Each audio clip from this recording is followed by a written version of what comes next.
Hello students, स्वागत है आप सभी का मेरे यूट्यूब चैनल में। आज की ये वीडियो उन सभी स्टूडेंट्स के लिए काफ़ी इंटरेस्टिंग रहने वाली है जो कि 9th क्लास टॉप करना चाहते हैं। जी हाँ, बिल्कुल सही सुना आपने। स्कूल में तो हम सभी पढ़ते हैं लेकिन हमारे डाउट सॉल्व नहीं हो पाते, तो ये चैनल इसीलिए बनाया गया है कि आप हर एक टॉपिक के बारे में डीपली जान सकें और अपने डाउट सॉल्व कर सकें। तो चलिए फिर बिना किसी देरी के जल्दी से शुरू करते हैं। आज का हमारा topic exercise 1.3। So let's get started. Exercise 1.3 में फर्स्ट क्वेश्चन है, write the following in decimal form and say what kind of decimal expansion each has. जो ये हमें नंबर्स फ्रैक्शंस दिए गए हैं ना नीचे, इनको डेसिमल फॉर्म में कन्वर्ट करना है और फिर बताना है कि किस टाइप का डेसिमल एक्सपेंशन है। अच्छा, किस टाइप का डेसिमल एक्सपेंशन है मतलब डेसिमल एक्सपेंशन ना काफ़ी टाइप के हो सकते हैं। जैसे वो आपका टर्मिनेटिंग हो सकता है, नॉन टर्मिनेटिंग हो सकता है, रिपीटिंग हो सकता है, नॉन रिपीटिंग हो सकता है। तो यही काइंड जो है हमें बताना है। तो चलिए फर्स्ट पार्ट से स्टार्ट करते हैं जो कि है 36/100। 36/100। सबसे पहले क्या करना है, इसको डेसिमल फॉर्म में कन्वर्ट करना है। अच्छा, इसका डिवाइड तो करने की ज़रूरत नहीं है ना, इतना तो हम खुद कर ही सकते हैं। डेसिमल फॉर्म में कन्वर्ट करेंगे, क्या आएगा 0.36। कैसे पता चला? डिनोमिनेटर में 2 0 थी तो न्यूमरेटर में 2 डिजिट से पहले पॉइंट आ गया। अब डेसिमल फॉर्म में तो कन्वर्ट हो गया, अब इसका काइंड बताना है। क्या लग रहा है आपको, क्या ये एंड हो रहा है? हाँ, तो कैसा हुआ ये? टर्मिनेटिंग। यहाँ पर टी का मतलब टर्मिनेटिंग है, तो समझ जाना। ओके, सेकेंड पार्ट पर आते हैं। 1/11। 1/11 इसको तो डिवाइड करके देखना पड़ेगा, कोई नहीं, कर लेते हैं। 11 से डिवाइड करना है 1 को, पॉइंट लगाएं, 0 आ गया, 0 लगाई, एक और 0 आ गई। 11 9 99। क्या रिमाइंडर बचा? 1। ने शुरू करा था ये तो वहीं पर आ गया। 11 से 1 को डिवाइड करना है, तो यानी कि ये जो हमारी डिजिट्स है ना 0 और 9, ये क्या होंगी? रिपीट होती रहेंगी। ऐसे 0 9 0 9 0 9 ऐसे ही चलता रहेगा। तो इसका आंसर क्या हुआ 1/11 का? 0.09 और 0 और 9 दोनों पर बार। अब जब दोनों पर बार है यानी कि एंड नहीं हो रही, देखो एंड नहीं हो रही ना, चलते जा रही है, तो कैसी हुई? Non terminating. प्लस रिपीट भी हो रही है ना, बार बार 09 09 09 ही आ रहा है, तो नॉन टर्मिनेटिंग एंड रिपीटिंग। आया समझ? इजी था। थर्ड पार्ट पर चले। थर्ड पार्ट में क्या कह रहा है? 4 होल नंबर 1/8। 4 whole number 1/8। सबसे पहले तो इसको सिंपल फ्रैक्शन में कर लेते हैं। 8 4 जो 32 + 1 33/8। अब इसको डेसिमल फॉर्म में लाते हैं, डिवाइड करके 8 से डिवाइड करना है 33 को। 8 4 32, माइनस करा 1, पॉइंट लगाया 0। 8 × 1 8, माइनस करा 2, पॉइंट लगा हुआ है 0 आ गया। 8 × 2 16, माइनस करा 4, पॉइंट लगा हुआ है 0 आ गया। 8 × 5 40, रिमाइंडर कैसा आ गया? 0। तो यानी कि 4 होल नंबर 1/8 को जब आप डेसिमल फॉर्म में लिखेंगे तो क्या आंसर आएगा? इसका आंसर आएगा 4.125। टर्मिनेट हो गया ना, एंड हो रहा है, तो इसलिए टर्मिनेटिंग इसका आंसर है, यानी डेसिमल फॉर्म है। फोर्थ पार्ट पर आए। फोर्थ पार्ट में क्या है? 3/13। 3/13। चलिए सबसे पहले इसको डेसिमल फॉर्म में कन्वर्ट करते हैं।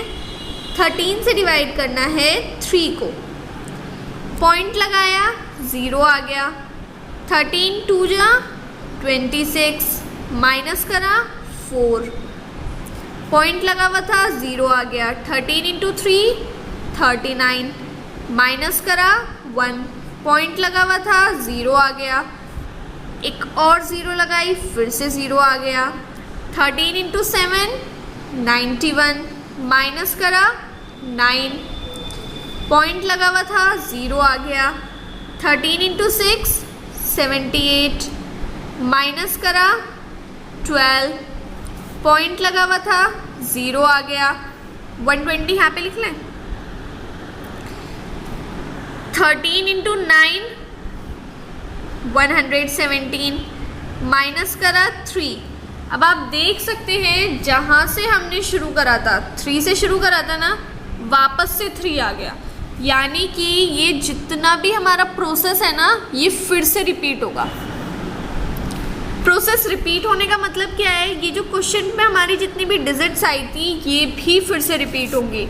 तो इसका आंसर क्या होगा, 3/13 की डेसिमल फॉर्म होगी 0.230769 और इन सभी डिजिट्स पर बार। अब जब इन डिजिट्स पर बार है यानी कि ये ऐसे ही चलता जा रहा है, प्रोसेस खत्म नहीं हो रहा, ये फिर से ऐसे रिपीट होता जाएगा। तो ये कैसा हुआ, नॉन टर्मिनेटिंग एंड रिपीटिंग। समझ आया ना, नॉन टर्मिनेटिंग और रिपीटिंग क्यों हुआ। चलिए तो फिर समझ आ गया। तो 5th पार्ट पर आते हैं। 5th पार्ट में क्या कह रहा है, 2/11 2/11। सबसे पहले हमको इसकी डेसिमल फॉर्म निकालनी है। 11 2, पॉइंट लगाया 0, 11 इंटू 1 11, माइनस करा 9, पॉइंट लगा हुआ था 0 आ गया। 11 इंटू 8 88, माइनस करा 2। अब इसमें भी देखो जहाँ पर हम शुरू हुए थे वहीं पर आ गए, 2 से शुरू हुए थे 2 पर आ गए, यानी कि ये प्रोसेस जो है ये रिपीट होगा। तो ये जो डिजिट आई थी क्वेश्चन में ये भी रिपीट होगी। तो आंसर क्या है इसका, 0.18 और 18 पर बार। ठीक है, जब बार है तो कैसा हुआ, non terminating and repeating. Easy था ना। चलिए 6 पार्ट पर आते हैं जल्दी से। 329/400, 329/400। सबसे पहले हमें इसको डेसिमल फॉर्म में लिखना है। चलिए करते हैं। 400329, पॉइंट लगाएंगे 0 आ गई। 8 से करा 3200, माइनस करा 90, पॉइंट लगा हुआ था 0 आ गई। 400 इंटू 2 800, माइनस करा 100, 0 आ गई। 400 इंटू 2 800, माइनस करा 200, पॉइंट लगा हुआ था 0 आ गई। 400 इंटू 5 2000, रिमाइंडर क्या आया 0। जब रिमाइंडर हमारा 0 आया तो इसका आंसर क्या है, क्वेश्चन है 0.8225। अब ये जो डिजिट है एंड हो रही है ना, तो सिंपल इसका आंसर हो गया टर्मिनेटिंग। बहुत इजी था फर्स्ट क्वेश्चन, सिंपली डिवाइड करके उसको डेसिमल फॉर्म में लाना था एंड देन देखना था कि वो टर्मिनेट हो रहा है या नहीं, रिपीट हो रहा है या नहीं, यही हमको देखना था और आंसर में लिखना था। अब आ जाते हैं सेकंड क्वेश्चन पर। सेकंड क्वेश्चन इससे भी ज़्यादा इजी है। फर्स्ट में तो हमें डिवाइड करना था और काइंड भी बताना था। सेकंड तो बहुत इजी है, ओनली मल्टीप्लाई करना है, कुछ भी नहीं करना। तो चलिए बहुत ही इजी मेथड से इस क्वेश्चन को सॉल्व करते हैं। क्या कह रहा है क्वेश्चन में, फटाफट से पढ़ते हैं। यू नो डैट, हमें पता है, देखते हैं भाई हमें क्या पता है। 1/7 इज इक्वल टू 0.142857 और उसके ऊपर बार। हमें 1/7 की वैल्यू पता है। हाँ, हमें पता है, हमने एग्जाम्पल में 2 बार सॉल्व किया है, पता है हमें। चलिए, can you predict the decimal expansions of 2/7, 3/7, 4/7, 5/7, 6/7? क्या आप इन सभी की वैल्यू भी पता लगा सकते हैं?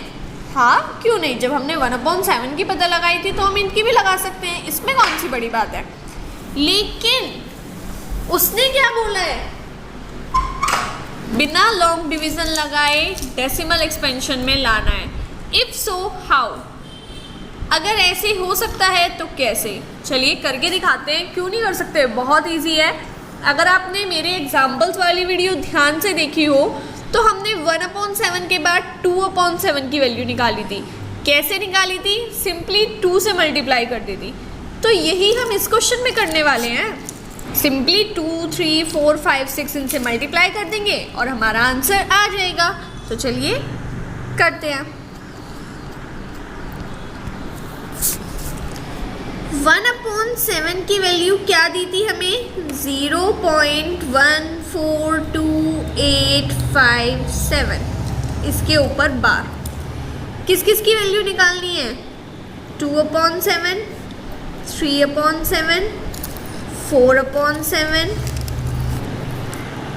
5/7 एंड 6/7। कर लेते हैं, सिंपली मल्टीप्लाई करते हैं 2, 3, 4, 5, 6 से। मैं नहीं करूँगी, आप करोगे मल्टीप्लाई, कुछ तो आप भी करोगे ना। चलो जल्दी जल्दी से मुझे मल्टीप्लाई करके आंसर्स बता दो, क्या आएंगे। Few hours later. ओह, सो ये आंसर्स आए हैं आपके, सभी के यही आंसर्स आए हैं ना, एक बार चेक कर लो। चलिए जब चेक हो गए हैं तो थर्ड क्वेश्चन पर आते हैं। थर्ड क्वेश्चन में क्या कह रहा है? Express the following in the form P/Q। P/Q की फॉर्म में एक्सप्रेस करना है, जहाँ पर P और Q इंटीजर्स हैं और Q 0 नहीं है, यानी कि रेशनल नंबर की फॉर्म्स में लाना है। रेशनल नंबर की डेफिनेशन याद है ना?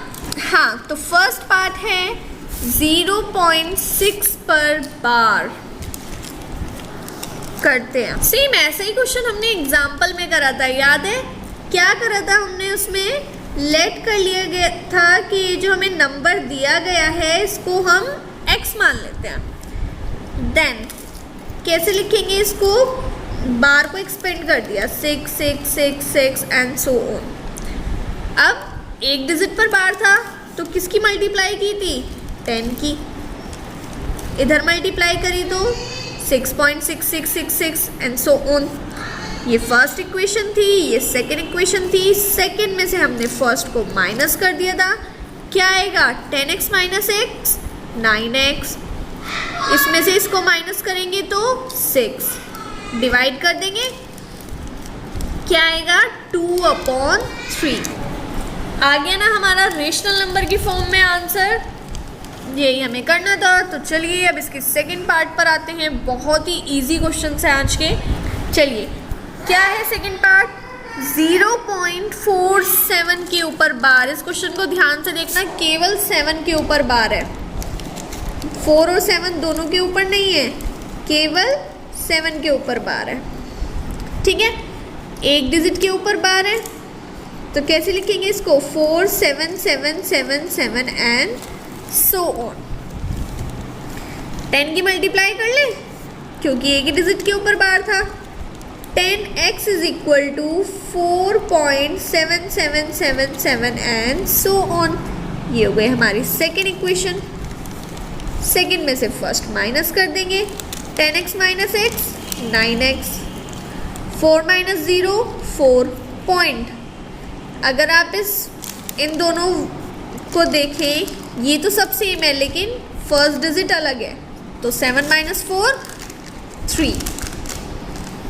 ठीक है, अब ये उधर डिवाइड में चला गया, 4.3/9, पॉइंट हट के 0 आ गया, डेट इज 43/90। क्या होगी ये इसकी रेशनल फॉर्म? अगर 0.47 के ऊपर बार इसको हमें P/Q की फॉर्म में लिखना है तो कैसे लिखेंगे? 43/90।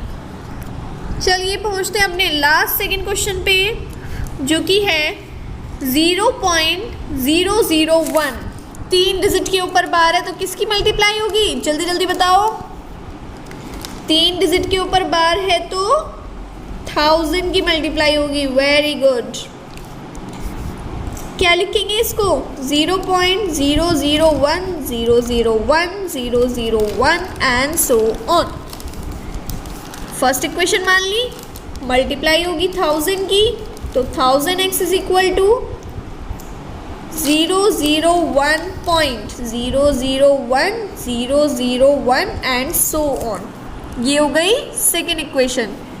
सेकेंड में से फर्स्ट माइनस कर दिया, 1000x minus x 999x। Second में से फर्स्ट इक्वेशन को जब माइनस करा तो राइट हैंड साइड क्या आएगा? 1 ही आएगा ना, अच्छे से चेक कर लो। अब ये 999 उधर डिवाइड में चला गया, ये आ गई हमारी P अपॉन Q की फॉर्म। बहुत इजी क्वेश्चन था, कुछ भी नहीं करना था। एग्जाम्पल समझे थे ना, सेम वैसे ही है, बहुत इजी एक्सरसाइज है। चलिए फिर आते हैं क्वेश्चन नंबर 4 पर, जो कि है ये भी सेम ऐसे ही है, बस अलग क्यों दे दिया? क्योंकि उसमें बार दिया था, इसमें बिना बार के पहले से ही एक्सपेंड करके दे दिया। चलो अच्छा है, हमारा एक स्टेप कम हुआ। करते हैं, क्या दिया हुआ है? x is equal to 0.9999 and so on. यानी कि क्या रिपीट हो रहा है? 9 रिपीट हो रहा है। एक डिजिट रिपीट होगी तो किसकी मल्टीप्लाई होगी? 10 की। तो 9.9999 एंड सो ऑन। ये हो गई सेकेंड इक्वेशन। सेकेंड में से फर्स्ट माइनस करा, 10x minus x 9x। Right hand side क्या आएगा? 9। ये 9 उधर डिवाइड में चला गया, क्या आया? 1। अरे ये 1 कैसे आया? कंफ्यूजन हो रही है ना कि क्वेश्चन में तो हमें 0.99999 ऐसे दिया हुआ था और आंसर में 1 आ गया। तो अगर आपने क्वेश्चन पूरा ना पढ़ा हो तो अब पढ़ लीजिए। क्वेश्चन में पहले से ही कहा हुआ था, are you surprised by your answer. Question हमें कुछ सरप्राइज देना चाहता था कि जब आप इसको सॉल्व करेंगे ना तो आपको एक सरप्राइज मिलेगा। मिल गया ना सरप्राइज कि क्वेश्चन में तो 0.9999 था, आंसर में 1 आ गया। ऐसे कैसे हुआ? कंफ्यूज मत हो, मैं बता देती हूँ। ऐसा हुआ है अप्रॉक्सीमेशन की वजह से। अप्रॉक्सीमेशन में क्या होता है कि नियरेस्ट डिजिट हमारी उसमें आ जाती है।